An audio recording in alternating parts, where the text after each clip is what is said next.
Olá, boa noite. Na madrugada de hoje, a chuva carregada com fortes ventos deixou estragos, principalmente nas zonas norte e leste de Manaus. A Defesa Civil do município registrou mais de 20 ocorrências, a maioria de destelhamento de casas. O temporal da madrugada de hoje deixou rastro de destruição na capital. Telhas, forro, iluminação pública e cabos da rede elétrica espalhados pela rua. A Defesa Civil do município registrou mais de 20 ocorrências nas zonas norte e leste da cidade. A maior parte delas foi de destelhamento de casa. A Zona Norte foi a mais afetada. De acordo com o Instituto de Meteorologia, foram 30 minutos de rajadas de vento com 13 milímetros de chuva, suficiente para causar toda essa destruição. Esta casa, na Cidade Nova 2, que fica na parte superior, teve tudo arrancado pelo vento. Molhou tudo. A mãe da dona da casa, que não quis dar entrevista, disse que a filha dela e o sogro estavam na residência na hora do temporal e não se feriram. A Sandra, a vizinha que mora na kitnet embaixo, acordou com medo. Ela viu tudo. Tudo caindo, tudo voando, pedaço de telha, tudo. Era PVC, povo gritando. Não deu para salvar nada, porque a gente só pensava em cima como é que eles estavam. Próximo dali, na comunidade Nossa Senhora do Perpétuo Socorro, 5 casas foram afetadas. 3 tiveram destelhamento parcial. Uma com risco de deslizamento e outra com tombamento parcial de uma árvore. Foi a casa do Luciano, onde mora ele, a esposa e os 5 filhos. Feio mesmo que, como minha mulher falou, passei que o mundo ia acabar. E eu vendo que tudo aquilo ali, desesperado, com as crianças para lá e para cá, correndo com as meninadas tudinho. Aí teve os vizinhos que ajudou a gente aqui. O vizinho que acolheu aqui as crianças aqui para dormirem, aí, porque não tinha condições de ficar dentro da casa. Recebemos uma ocorrência aqui desse beco Iara, na comunidade Nossa Senhora do Perpétuo Socorro, e chegamos aqui, foi necessário abrir mais 5. Então, assim, a maioria das ocorrências é destelhamento e tombamento de árvore. Estamos com 4 equipes em todas as zonas fazendo atendimento para que a gente possa dar uma resposta mais rápida à população. As famílias afetadas vão receber auxílio do aluguel social. Uma fuga em massa no Centro Socioeducativo Dagmar Feitosa, na zona centro-oeste de Manaus, mobilizou a polícia e até helicóptero. 34 internos conseguiram fugir por um buraco no muro que eles abriram nos fundos da unidade. Os internos fizeram este buraco no muro dos fundos da unidade, utilizando uma tampa de bueiro. A fuga foi por volta de 9h30 da manhã, no Centro Socioeducativo Dagmar Feitosa, na zona oeste de Manaus. A unidade socioeducativa possui hoje 80 adolescentes. Desses 80, 34 fugiram. Segundo a Sejusc, a fuga aconteceu após uma briga interna provocada por adolescentes que cometeram crime de estupro. Eles jogaram mijo nos outros adolescentes que passavam para a sala de aula. Implicaram, falaram palavras de baixo calão e eles então se revoltaram. E nessa revolta arrombaram as salas de aula por dentro. E o que foi que aconteceu? Saíram correndo e se dispersaram pelo pátio externo da unidade, quebraram uma pedra, que é a tampa do esgoto, onde tem ferro e é concreto, e quebraram o muro lá atrás e por ali escapuliram. Essa moradora da área diz que viu alguns adolescentes entrando nas linhas de ônibus 222 e 219, que segue destino para o centro da capital. Entraram dentro dos ônibus mandando o motorista que abrisse a porta do ônibus. Policiais em viaturas e helicóptero iniciaram as buscas nas áreas próximas ao centro social. Até o fim da manhã, 22 internos foram encontrados. A Polícia Militar realizou uma revista geral na unidade. E um assalto com refém terminou com um suspeito morto na tarde de hoje na Avenida Dacir Vargas, na zona centro-sul de Manaus. A tentativa de assalto foi em uma empresa de serviço de despachante na zona centro-sul de Manaus. O bando era formado por 3 suspeitos que foram surpreendidos e abordados por uma viatura do Grupo Fera. Houve troca de tiros. Uma funcionária foi feita refém e liberada após negociação com a polícia. Outros 2 suspeitos foram presos e conduzidos para o Departamento de Repressão ao Crime Organizado e responderão pelo crime de latrocínio. O irmão de um dos suspeitos, que estava no local para ajudar na negociação, também foi conduzido à delegacia. Ele foi espancado por populares após agredir um jornalista. Em seguida, foi detido pela polícia.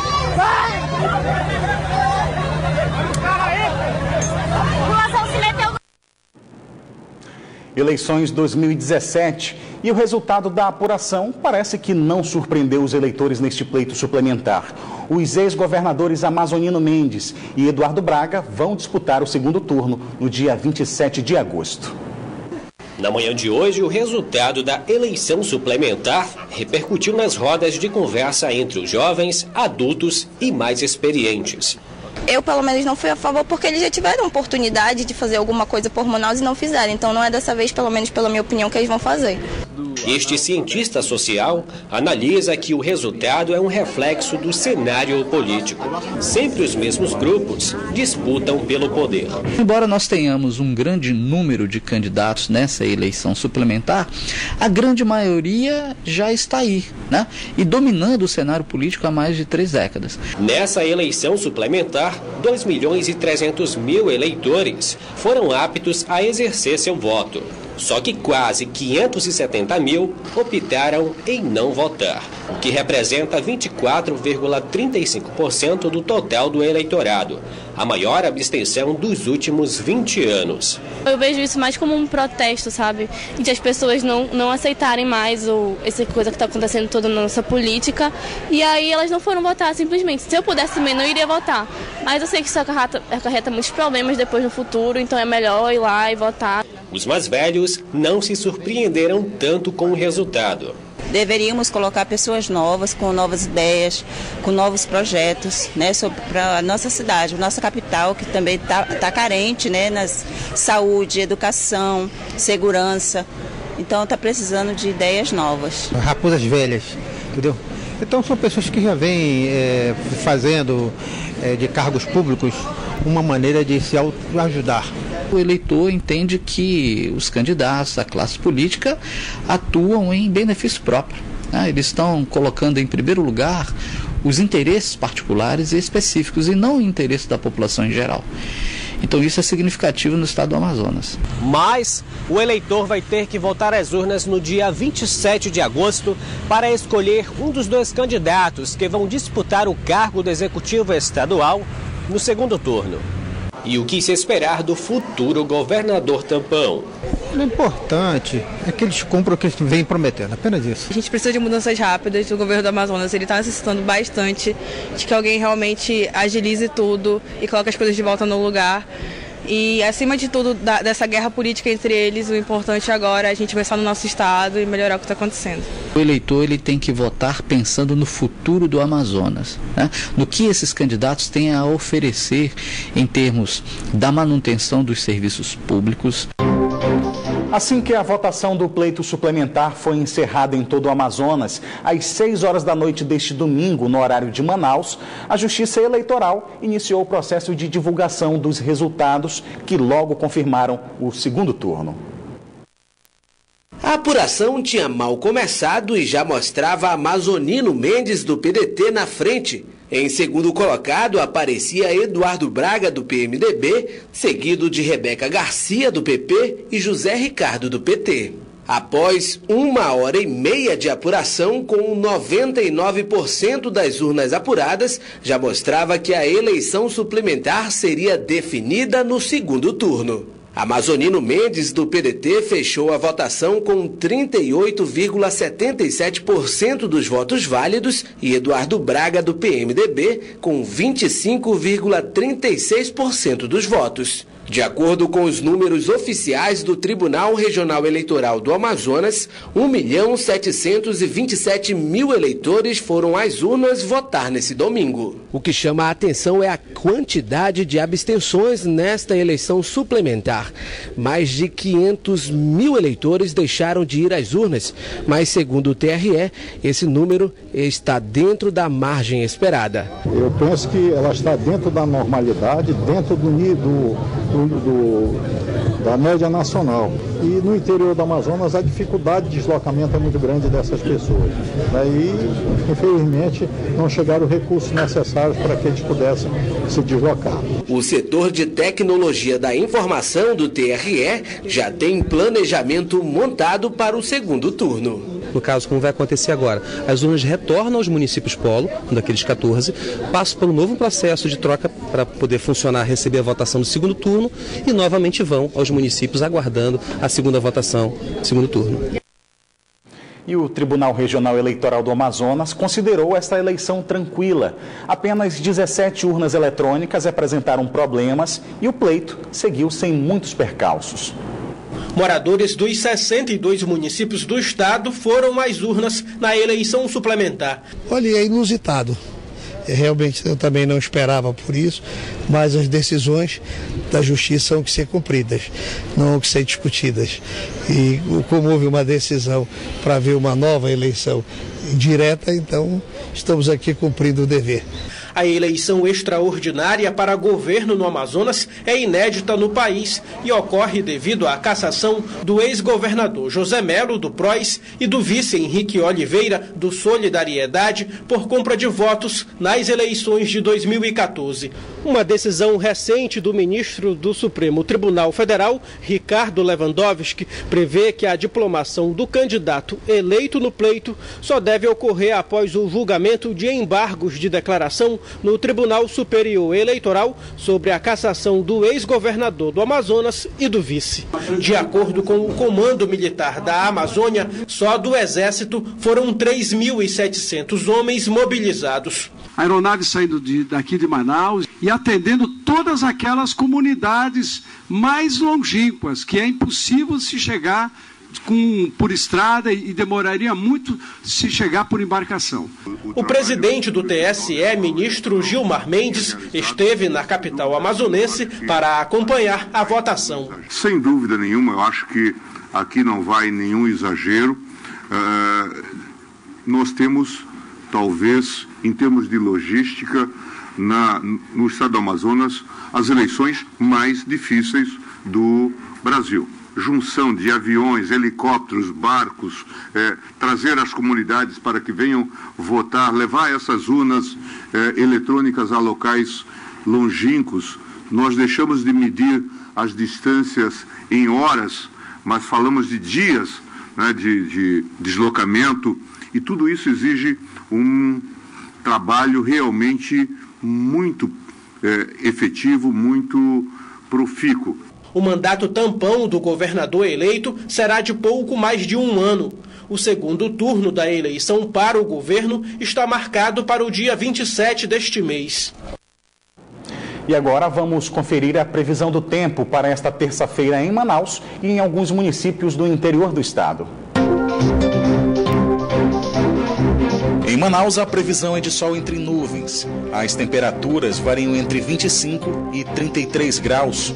No município de Apuí, o tempo fica encoberto com chuva fraca, mínima de 27 e a máxima de 36 graus.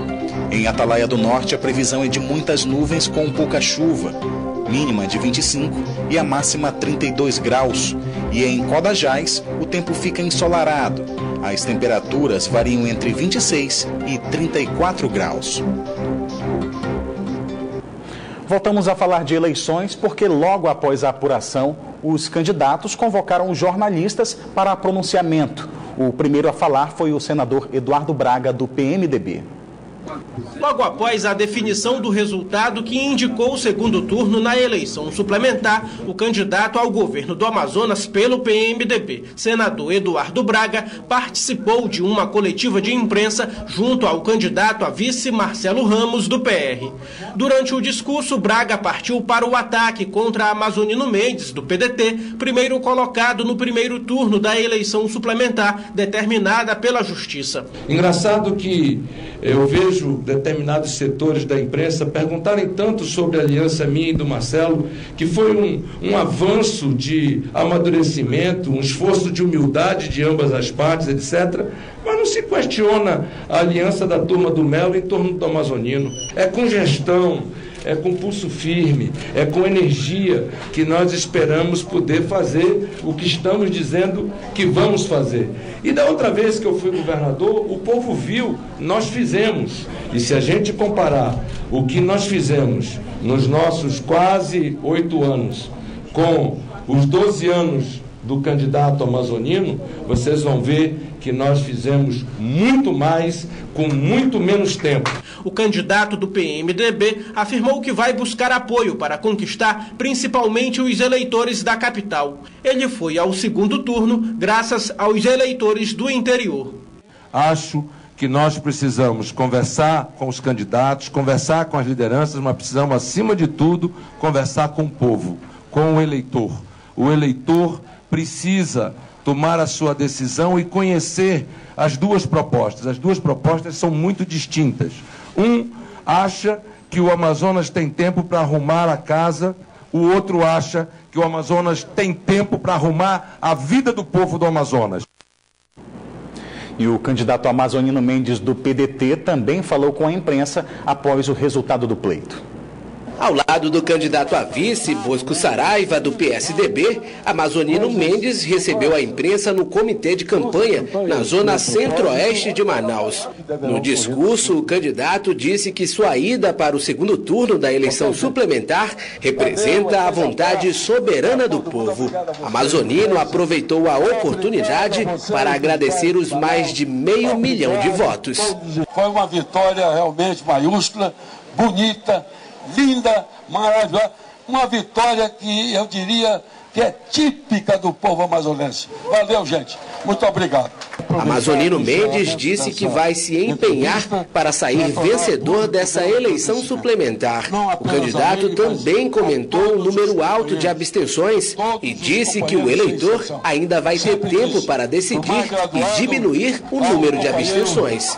Aquele que pensa por um Amazonas melhor, aquele que ama seu estado, ele vai depositar seu voto. Vai diminuir a abstenção, vai diminuir o voto em branco. Isso eu espero, acredito que esse é o caminho da lógica, né? É um caminho natural que deverá ocorrer no segundo turno.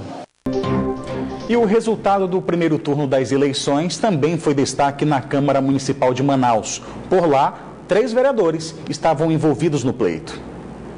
O resultado da nova eleição foi assunto comentado logo no início da sessão desta segunda-feira na Câmara Municipal de Manaus. O presidente da casa, vereador Ilker Barreto, que concorreu entre os demais candidatos no primeiro turno, não adiantou sobre quem ele deve apoiar na segunda etapa do processo eleitoral. Vou marcar para amanhã uma reunião com todo o grupo para ver o posicionamento do PHS. Obviamente que nós vamos decidir juntos. Tudo fizemos juntos, vamos decidir juntos. Tivemos aí votos conscientes, tivemos uma boa pegada. A gente sabe hoje, é sabedor que a falta de tempo de televisão faz a diferença, mas tivemos locais com belíssimas votações, tivemos quase 800 votos em Tabatinga, 550 votos em Taquatiara, votações expressivas em vários municípios. Este vereador do PDT, partido de Amazonino Mendes, que é o primeiro colocado na frente de Eduardo Braga, do PMDB, comentou o resultado das urnas. Os números já demonstravam isso em vários institutos de pesquisa, né? O segundo turno agora inicia imediatamente, nós já estamos trabalhando isso aqui dentro da Câmara, nós tivemos aqui 50% a mais de apoios aqui dentro. Os vereadores entenderam que o nome do Amazonino Mendes era o nome mais coerente, mais sensato para este governo suplementar. Gedeão Amorim, do PMDB, defende as propostas do candidato e senador Eduardo Braga. O adversário não fez proposta a rigor, não é? Ele tem um discurso de dizer que vai arrumar a casa e que 12 meses seria para arrumar a casa. E eu penso que 12 meses, 15 meses, e é assim que nós pensamos pelo PMDB, não é tempo para arrumar a casa, é tempo para cuidar do povo, já botar o governo para rodar. Este outro vereador do PT comentou o desempenho do candidato José Ricardo, do mesmo partido, que ficou como segundo colocado, contando apenas os votos da capital. Se a eleição fosse hoje o segundo turno na capital, nós estávamos no segundo turno, que é o PT. Então a votação foi da militância. E eu, como vereador dessa casa, como líder aqui dessa casa, do meu partido, eu tenho um candidato de segundo turno. Então amanhã nós vamos ter uma coletiva e vou decidir qual é o meu candidato, quem é que eu vou apoiar, ou a Eduardo ou a Amazonina. O vereador Marcelo Serafim, que também concorreu à eleição suplementar, não foi localizado pela reportagem na Câmara Municipal esta manhã. Nas redes sociais, ele agradeceu pelos votos recebidos. Os vereadores lamentaram o grande número de abstenções, votos brancos e nulos no primeiro turno da eleição suplementar para o governo do Amazonas. Tristeza por ser um número alto, mas alegria por saber que o povo do Amazonas percebeu que esses atores aí já cansaram, a peça repetida já não vinga mais. Mas a regra diz o seguinte, que 2 sobraram para o segundo turno. 40% deixaram de votar. Eu fui um que votou em branco. Cometi o erro, mas votei em branco. E sou um que vou ter que optar no segundo turno por um deles. Alegre por saber que o povo não quer mais esse, mas triste por saber que tem que ser entre os dois. E sendo entre os dois, Amazônia e Eduardo, eu vou ter que escolher o menos ruim. É muito triste quando a gente escolhe um governante por ser menos ruim que o outro. Não teve transporte gratuito, isso ajuda? Influencia muito, não influencia muito, tanto na área rural como em Manaus. Nesse início de verão amazônico, o Corpo de Bombeiros Militar do Amazonas alerta que o clima seco e o calor são indicativos que podem levar ao aumento das ocorrências de queimadas, principalmente em vegetação. Queimadas na vegetação ocorrem, na maioria das vezes, intencionalmente. É que quando junta o clima seco, comum nessa época do ano, mas a limpeza de terrenos com ateamento de fogo no lixo, aquela queimada pode se transformar em um incêndio. Nesse período, justamente por causa do clima, então um pequeno fogo que a pessoa tocou ali acaba se tornando um incêndio, em que ela mesma perde o controle. Então, muitas das vezes nós percebemos que o local foi intencionalmente tocado fogo e que se tornou um incêndio e que a gente tem que atuar para impedir que ele venha a atingir outras regiões. Os dados do Corpo de Bombeiros Militar do Estado do Amazonas mostram que de janeiro a junho deste ano houve uma redução de ocorrências de queimadas na capital em relação ao mesmo período do ano passado. Em 2016 foram 60 registros e em 2017, 25. Uma redução de 58%. Esse alto índice de queimadas em 2016 se deu por conta do reflexo do efeito El Niño, que atingiu o estado em 2015. O fenômeno é resultante do aquecimento das águas do Oceano Pacífico, causando secas severas em algumas áreas.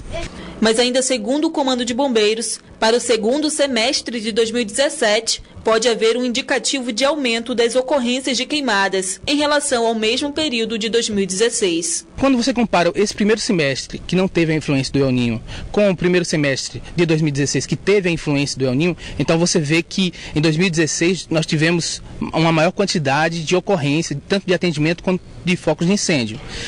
Porém, a partir desse segundo semestre de 2017, nós, comparando com 2016, já vemos que existe um aumento a partir de junho, então já teve praticamente o dobro das ocorrências que tivemos no mesmo mês no ano passado. Por isso é bom ficar atento para que as limpezas de terreno não influenciem nas grandes queimadas de vegetação.